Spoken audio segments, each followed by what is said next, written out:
সারাদিন শুয়ে আছিলাম, শুয়ে থাকার ভিতরে বোরিং লাগছিল। স্বাস্থ্য ভাই ফোন দিয়ে বলছে চল বাজারে যেয়ে চা খেয়ে আসি। আচ্ছা চলো যাই চা খেয়ে আসি। আর চা খেয়ে আসছি আল্লাহর দান কফি হাউস এন্টারপ্রাইজ শহীদ মাতৃবরের দোকান থেকে চা খেয়ে আসছি। বিভিন্ন পদের চার আইটেম আছে, ওখানে যে আমরা চা খেয়ে আসছি।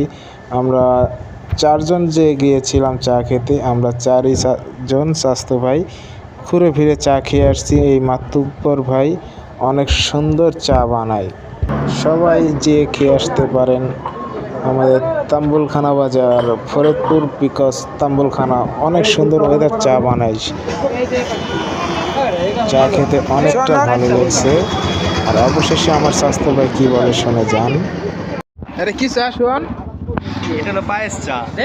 এইগুলো বালি মাই।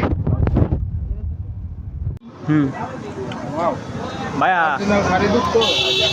ভাইয়া তাম্বুল খানা এসে চা খাইলা, তোমার এই চাটা কেমন একটু বক্তব্য দাও। চা আমি তামুলখানা হওয়া মাত্রই এই চাটা না খাইলে আমার ভালোই লাগে না। এই তামুলখানা আসলে আমার এই চাটা খেতেই হবে। স্কুল